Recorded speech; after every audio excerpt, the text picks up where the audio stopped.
Amsterdam. Dag 4 op Zuid en Zuidwest. En vandaag is het nog warmer dan gisteren. Of tenminste, het wordt nog warmer dan gisteren. Een graad of 30. En ja, we hebben er weer zin in. Maar we hebben een mooie dag voor de boeg. En een heel mooi programma vandaag, denk ik wel. Ja. Ja, want jij begint al met de toekomst, geloof ik? Ja, ik ga naar 4 hele knappe koppen luisteren. Waar zij ons vertellen hoe we ons kunnen voorbereiden op 2035. Dus 2035. Wat gaat er allemaal gebeuren en hoe kunnen we daar ons voorbereiden als bedrijfsleven en gewoon als mens? Nou, ik ben reuze benieuwd. Ik ga het niet meer meemaken, denk ik. Maar dat is even wat anders.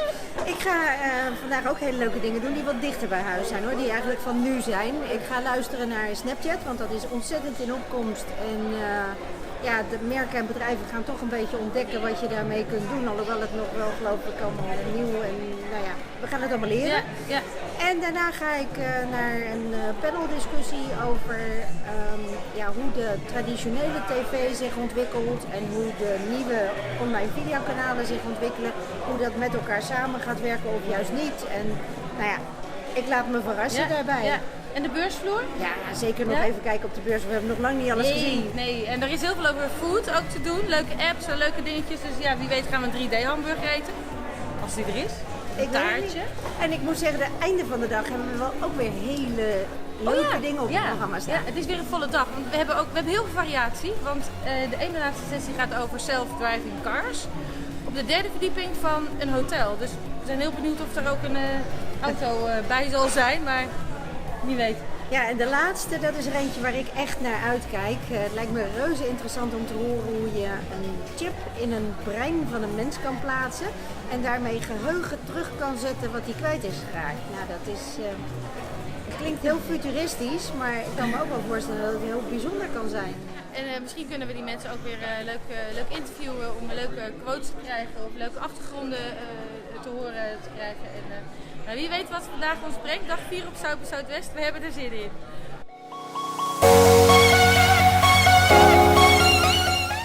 The second big trend that is facilitating the consequentiality of individuals is, of course, technology. It's that smartphone. It's that access to information, but it's not just one-way access, it's two-way. It's their ability to influence. It's ability to make things happen at scale. So my name is Carmen Medina, and I had a 32-year career at CIA, and I just finished moderating a panel on what the world will look like in 2035. And the question is, what would I tell a company about getting ready for the world of 2035? And I would say the biggest resource are the individuals in your company who have different ideas. And so you need to listen to them. And so rather than have a hierarchical command and control strategy, you need to have a very open structure where employees are encouraged to present their ideas to the leadership. In fact, I kind of hate the concept of leadership. I think, you know, the more open you can make your company, the better, the more resilient you will be for the future. Oh, I love to ask stupid questions. Well, because oftentimes stupid questions will reveal the assumption behind the thinking, and that usually is where an idea falls apart. You need to encourage diversity of thought in your company. You need to hire people on purpose who think differently than you do.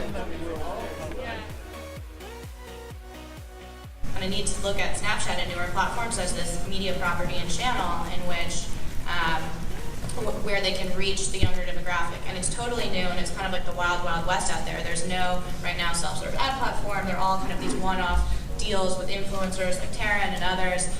There's some kind of media discovery happening, but it's still very, very nascent. And so each platform may have a different measure and mechanism, but ultimately there will be things like, you know, Nielsen has their new deal with Snapchat, but there's going to be a Nielsen of the online world. A company, and you build a long-term partnership with a social media star, you really get a chance to test that kind of audience migration.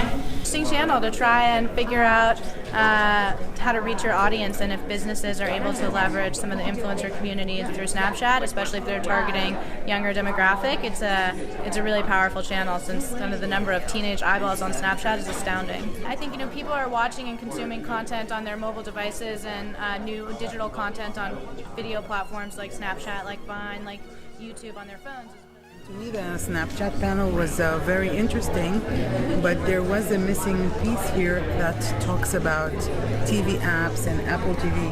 So that was kind of missing for me in that discussion, the bridge between traditional media and new media. Yes.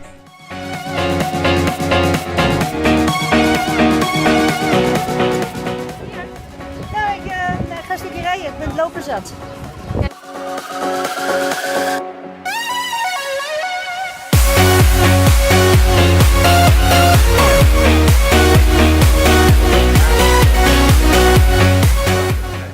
Wie hebben we daar? Airblauw. Heb je ineens zin? Tuurlijk, hartstikke leuk. Waar ben je? Kijken naar mensen die met een VR-bril op zitten en hun hartslag.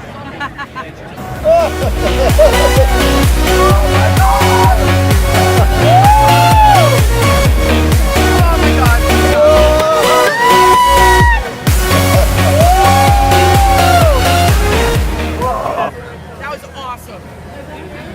And Jill did that in real life.